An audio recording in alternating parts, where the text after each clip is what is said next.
السلام عليكم. في الفيديو ده هنكمل كلامنا عن مواد سنة تالتة وشوية اسئلة كده سألتوها لي بخصوص السنة دي.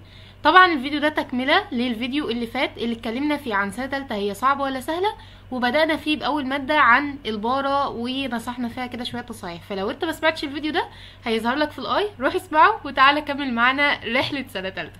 فمشروبك الجميل يا صديقي وورقة وقلم وصلى على النبي ونبدأ على بركة الله.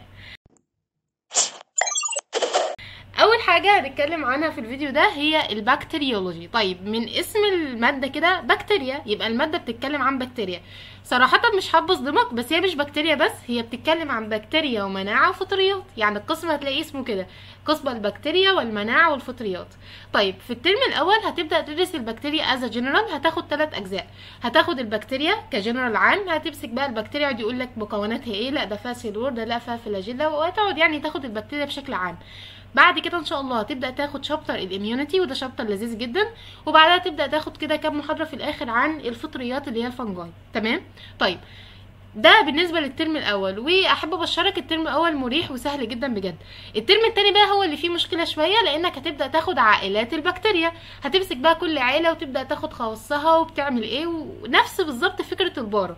فهتتبع نفس الاسلوب في مذاكره البارة، نفس الاسلوب في مذاكره البكتيريا، نفس الاسلوب في مذاكره اي عائلات، اذا كان بقى بكتيريا، اذا كان دود، اذا كان فيروسات.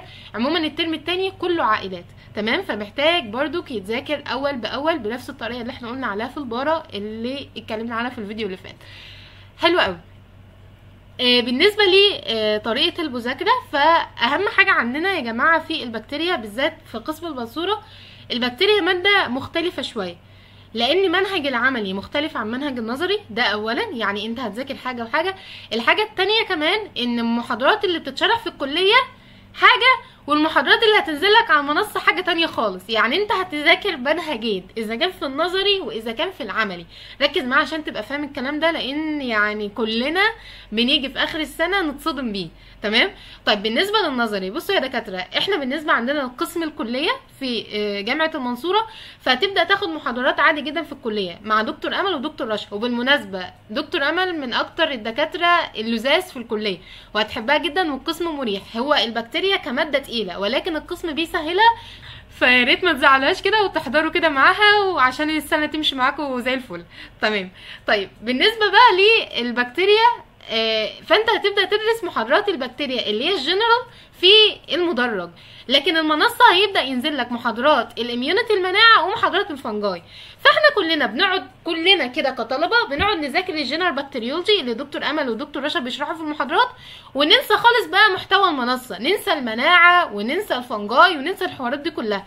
فنيجي قبل الامتحان بكام يوم في الفاينل نتفاجئ ان احنا في كميه محاضرات على المنصه احنا ما نعرفش عنها حاجه. فيا ريت اما تبدا يعني السنه كده من بدري، فانت هتذاكر محاضرتين كده في البكتيريا في الاسبوع، محاضره بتاعه المدرج ودي بتبقى محاضره لذيذه وسهله جدا ويعني بسيطه خالص، مش تاخد منك نص ساعه، وهيبقى عندك كمان محاضره على المنصه. فديت لازم تتذاكر اول باول، اسبوع باسبوع، عشان ما تتراكمش عليك وتقعد تعيط بعد كده. تمام. ده بس خلينا كده متفقين في النقطه دي. بالنسبه لعملي الماده، فعمل الترم الاول صراحه تقيل، ما اضحكش عليكم. المنهج كانك بالظبط بتذاكر منهج نظري. يعني منهج العمل الترم الاول منهج كامل بتقعد تذاكر وفي حفظ وفي حوارات، فبرضك لازم تهتم بيه اول باول. بالنسبه للترم الثاني صراحه سهل وبسيط شويه، النظري فيه كلام بسيط الى حد ما، واغلبه بيبقى اصلا من العائلات اللي انت درستها في المدرج. وفي حاجه برضك تانية، هو الامتحان اغلبه بيبقى فيه شرايح كده وبتبدا تشوفها، فالموضوع مريح الى حد ما الترم التاني. لكن الترم الاول عمل البكتيريا لازم تهتم بيه، عشان مش هتعرف تلم ليله الامتحان ابدا ابدا ابدا. تمام. طيب بالنسبه لي كده اتكلمنا عن الماده بتتكلم عن ايه، ازاي تذاكرها. طبعا ازاي تذاكرها سهله. الترم الاول هتذاكرها زي ما قلت لك عادي كانك بتذاكر اي ماده، مفيش فيها مشكله، هي مش معقده خالص. الترم الثاني هيبقى زي ما قلت لك في عائلات، فهتمسك كل عيله تعمل لها حدوته وتحطهم في جدول بحيث انك تقارب بين كل عيله والتانيه. تمام. زي البارة ما احنا اتفقنا عليها في الفيديو اللي فات. طب بالنسبه لنظام الامتحانات والاسئله، فالامتحانات سهله لو انت مذاكر. دكتوره امل مش بتفتكس في امتحاناتها خالص، الامتحانات كلها بتيجي من الداتا، مفيش فيها اي مشكله، فعادي جدا الدنيا بسيطه ان شاء الله. فما تقلقش من الامتحانات، طالما مذاكر هتحل، بس ما تبصمجش لان الماده ما بتجيش بصمجه قد كده خالص يعني، فبلاش الحركه دي في البكتيريا. تمام. طيب بالنسبه للقسم فزي ما قلت لكم القسم لذيذ جدا بصراحه، فخليكم ماشيين كده معاه كويس، وهو القسم مريح جدا بجد. بالنسبه بقى للكورسات والورق، هل احنا هنحتاج كورس في الماده ديت؟ بصوا يعني انا هكلمكم بامانه، الترم الاول انا ما خدتش فيها كورس خالص. هو مبدئيا انت مشكلتك في البكتيريا هتبقى المحتوى بتاع المنصه. محتوى الكليه دكتوره امل ودكتوره رشا الاثنين شرحهم احلى من بعض، فانت هتستوعبهم وهتفهمهم والدنيا هتبقى معاك لذيذه جدا، مش هتحتاج شرح من بره. ولكن بقى المشكله كلها في محتوى على المنصه. للاسف مش كلنا بنفهم قوي المحتوى اللي على المنصه، فبنضطر ان احنا نسمع له شرح من بره. طيب الترم الاول صراحه كان دكتور عبد النعيم نزل لنا ريكوردات كده بشكل مجاني، شرح فيها الجزء ده اللي هو الخاص بالمنصه، واحنا اغلبنا سمعنا منه وكان لذيذ جدا وعدينا والدنيا زي الفل. بس للاسف الترم الثاني انت هتاخد عائلات برضو في المدرج وعائلات في المنصه، فهيبقى عندك مشكله في عائلات المنصه، تبقى محتاج برضو تستوعبها بشكل كبير، فهتضطر انك برضو تشوف شرح من بره. للاسف دكتور عبد النعيم ما كانش نزل لها شرح في وقتها، فاضطرينا بقى ان احنا ناخد فيها كورس. لو حابب تاخد كورس في البكتيريا، ومش كلنا بناخد فيها يعني انت براحتك، بس صراحه انا ارشح لك بروجرس جدا. يعني في المنصوره عندنا في كده، مش متذكره اسم الدكتوره، بس هو الورق اسمه بروجرس. هو يعني ما شاء الله الدكتوره دي كويسه جدا ومنظمه ورق بشكل لطيف، حتى في العملي كان حلو جدا. طيب بالنسبه لكتاب الكليه، كتاب الكليه كويس، انا طبعته الترم الاول وكان لذيذ جدا وكنا بنذاكر منه مفيش فيه اي مشكله. الترم الثاني بلاش علشان العائلات بقى بتبقى كتير والكتاب بيبقى رخم بصراحه، فخليك في الورق احسن، وارشحك ورق بروجرس. يعني هو ورق مريح جدا بصراحه، وما بيخرجش عن الكلام بتاع الداتا بتاع الدكتوره او الكتاب. تمام. طيب بالنسبه بقى للماده اهميتها في الشغل، فطبعا ماده مهمه جدا لاي حد بيحب الفود سيفتي. فمجال صحه سلامه الغذاء كبكتيريا مهم جدا، برضو في بكتيريات كتير بتصيب بقى في البيتس ويعني عموما في الفيلد، فانت محتاج طبعا تبقى فاهم بكتيريا. عموما مواد البكتيريا، البارا، الفيرو، دي كلها مواد اصلا بتاهلنا بعد كده ان شاء الله لسنه رابعه وخمسه، فلازم تهتم بيها اكيد. تمام. تالت مادة معانا في سنة تالتة هي مادة النيوتريشن. فصلي بقى كده على النبي، والمادة دي بالذات انا محتاجاك تركز فيها قوي، لان يعني والله ما ببالغ، بس انا بالنسبة لي كياسمين النيوتريشن اصعب بكتير من البارا، وهتفهم دلوقتي ليه. طيب الاول كده الماده بتتكلم عن ايه؟ نيوتريشن يعني تغذيه. فانت الترم الاول بتبدا تدرس التغذيه كجنرال، يعني هتبدا تاخد كربوهيدرات، تبدا تاخد بروتين، تبدا تاخد ليبيدز، تبدا تاخد فيتامينز، تاخد مينرالز. تمام.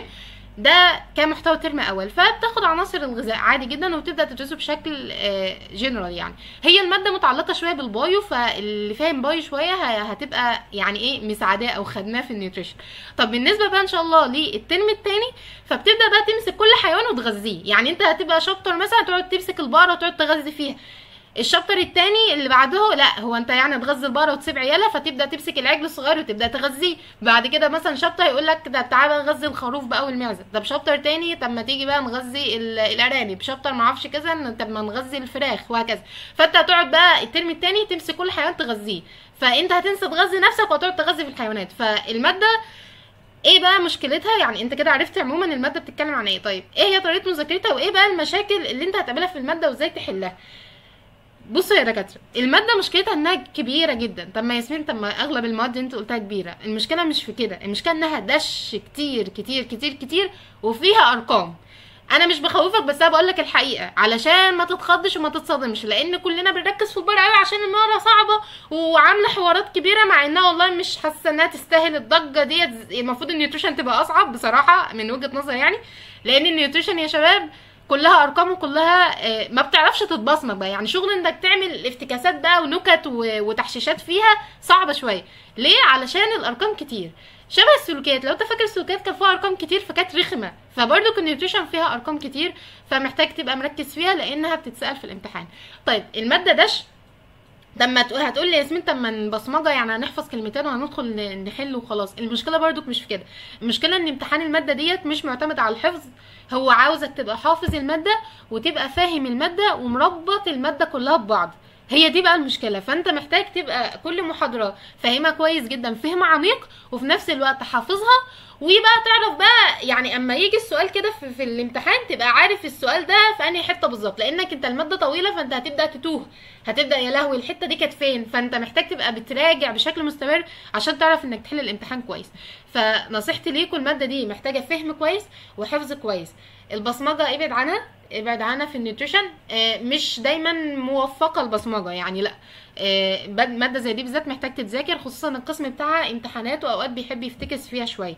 الترم الاول كان الى حد ما مريح كامتحان، كان بسيط اللي مذاكر هيحل. الترم التاني لا، كان محتاج حد حرفيا داحح الماده وماسكها كده غسيل وشطف ومكوى وكل حاجه عشان يعرف يحل الامتحان. فهو مش بقولك انك مش هتنجح، انت هتنجح عادي ان شاء الله، بس هي الفكره انك تجيب تقدير في ماده زي دي لا، محتاجه مجهود وتركيز كويس جدا. تمام. طيب في برضك نقطه تانية صعبه في الماده دي، وهي عملي لماده النيوتريشن. عمل التغذيه يا شباب يعني بص انا مش عارفه اقول لك ايه، بس انا لازم اقول لك الكلام ده علشان يعني ايه تدعي لي وتبدا كده من اول السنه فاهم انت داخل على ايه، عشان بس ما تتخضش. عمل التغذيه انت اول ما تدخل الامتحان كده السكشن المعمل عشان تمتحن هيدوك كراسه فلوسكاب. انا الكراسه دي ما شفتهاش من ايام ثالثه اعدادي، عارف انت ورق فلوسكاب كتير كتير، كراسه كامله فلوسكاب، انت مطالب انك تقعد تكتب بقى فيها. فامتحان ان عمل التغذيه شاب كله كتابه حرفيا، انت هتقعد تكتب لحد ما تقول بس، انت الساعتين بتوع الامتحان انت بتكتب لحد اخر دقيقه، انت تلاقي نفسك بتكتب وهتقعد بقى تخبط الدنيا في بعض. فالامتحان تقيل كله معتمد على الدش والحفظ.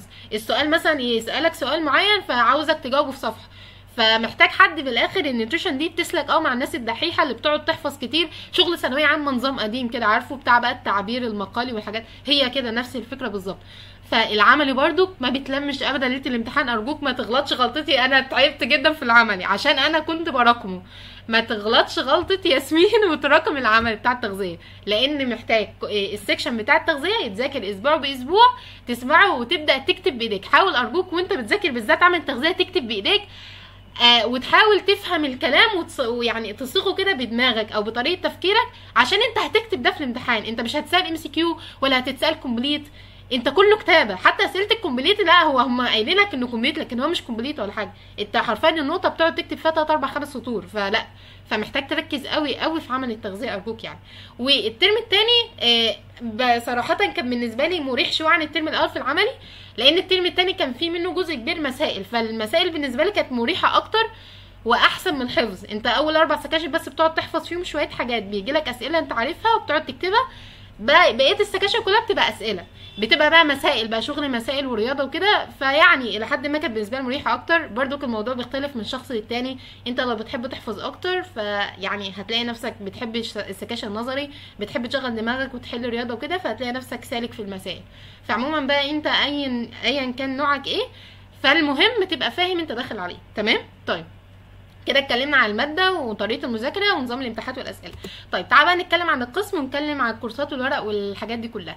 القسم يا شباب في جامعه المنصوره بالذات التغذيه قسمها بيحب الحضور جدا جدا جدا. القسم ده ما ينفعش تستهين بيه ابدا، مش من الاقسام يعني ايه، يعني هو عاوزك تبقى مركز وعاوزك تبقى بتحضر المحاضرات على طول علشان يجيب لكم امتحان لحد ما كويس ويتحل. لو انتوا زعلتوا القسم ده ارجوكم ابعدوا عن قسم التغذيه، بلاش تزعلوه، بلاش تعملوا اي مشكله معاه، عشان انتوا صدقوني انتوا اللي هتزعلوا في الاول وفي الاخر.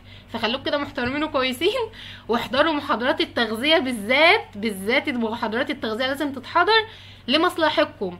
سيبك بقى من حوار غياب ودرجات، دي مالهاش علاقه. الفكره كلها في محاضرات التغذيه ان الدكتور الدكاتره في القسم بيشوفوا الطلبه بتحضر ومهتمين، هيجيبوا لهم امتحان لحد ما كويس يعرفوا يحلوه.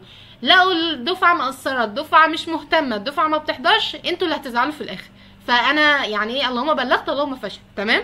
طيب بالنسبه للكورسات والورق، الماده اعرف اذاكرها لوحدي ولا محتاج كورس؟ ركز معايا في الحته ديت بقى. احنا كطلبه في النيوتريشن اتقسمنا جزئين، في طلبه حابه تجتهد اكتر مع نفسها واشتغلت من الكليه ومادات الكليه وكتاب الكليه وكانت شغاله زي الفل، وفي طلبه تانية اتجهوا للكورسات لانهم صراحه كانوا اصلا الماده في حد ذاتها مرهقه، فما كانوش قادرين يعني ايه يتعبوا نفسهم اكتر من كده. فلو انت طالب حابب تبدا في يعني هتذاكر النيوتريشن من كتاب الكليه، كتاب الكليه هو كويس، يعني انت اصلا حتى الورق اللي هتلاقيه في المكتبه هو تيبيكال كتاب الكليه ولكن متنظم بس، يعني هو كل ده الفرق حرفيا. فانت لو انت عادي ما عندكش مشكله تذاكر من كتاب الكليه والكلام يبقى ورا بعض وانت بقى تنظمه مع نفسك، فذاتس اوكي يعني دوس. على فكره بالنسبه للعملي انا كنت بشترك كتاب العملي ترم اول وترم تاني وكان لذيذ جدا، بس النظري هو كتاب كبير وملان دش كتير ورا بعض فهتحس انك متلخبط، فعشان كده كنت بعمل اكتر ان اجيب ورق. تمام، بس انت برضو براحتك. كتاب الكليه هو الورق نفس الكلام نفس كل حاجه، بس الورق منظم شويه، منظمين الكلام محطوط في شكل بوينتس والوان وحاجات لذيذه، لكن كتاب الكليه كلام ورا بعضه مرصوص، فانت بقى شوف انت هتعرف تذاكر ازاي. بالنسبه بقى للكورسات، شرح الكليه هي الماده مش محتاجه يعني ايه، يعني انت ممكن عادي تستوعبها او تفهمها مع نفسك لو دورت وبحثت وتعبت نفسك فيها شويه. لو انت حد بقى مش حابب تتعب نفسك وتموت نفسك في المذاكره وكده، فساعتها تلجأ لدور الكورسات. هتنصحي ده مين؟ انا انصحكم اللي انا جربته. انا جربت في دكتور طلع السنه اللي فاتت اسمه مستر فيت. تمام، هو طالب على فكره يعني اكبر، هو حاليا في سنه 5 السنه دي ان شاء الله، ربنا يوفقه. يعني هو صراحه من اكتر الكورسات، انا ما شفتش حد بيتقن شغله للدرجه دي يعني بجد. انا في البدايه عشان ما اضحكش عليك، اول ما اشتركت انا كنت قلقانه شويه من فكره ان هو طالب وهيدينا كورس، ولكن اما شفت شغله وشفت طريقه شرحه وشفت اهتمامه بينا وان هو يعني اهم حاجه عنده ان احنا نفهم الكلام ونستوعب، وبيتابع معانا لو عندنا اسئله وبيرد بشكل سريع جدا. وغير ان كل الورق بتاعه جميل وبينزل اسبوع باسبوع، والمحاضرات ما بتتاخرش ابدا، بتنزل اسبوع باسبوع. فبصراحه يعني انا ارشحه لكم بشده بصراحه. ده مش اعلان اي حاجه، بس دي تجربه شخصيه انا جربته. ويعني لو انت حابب بالذات في التغذيه، لو انت حابب كورسي بقى يبقى كده حد معاك واحده واحده في الماده وماشي معاك بشكل منتظم طول الترم، فانصحك بمستر فيت، هو كويس جدا بصراحه.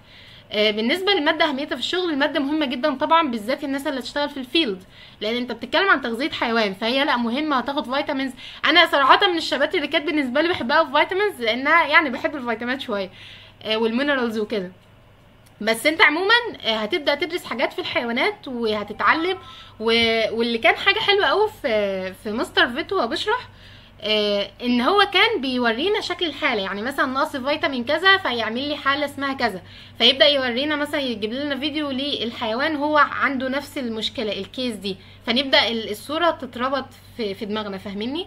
فهو الموضوع لذيذ بصراحه يعني. بس زي ما قلت لكم الماده ديت انا مش بخوفكم منها، بس هي محتاجه تركيز وشغل من بدايه السنه، ومحتاجه حد متابع كويس قوي. تمام، وكل اسبوع باسبوع ما يعديش اسبوع غير ما يكون مذاكر نيوتريشن، اذا كان عملي او اذا كان نظري. يعني انا اظن يعني اكتفيت من الماده ديت والحمد لله انا عديت منها الحمد لله. نخش بعد كده بقى على الماده رقم 4.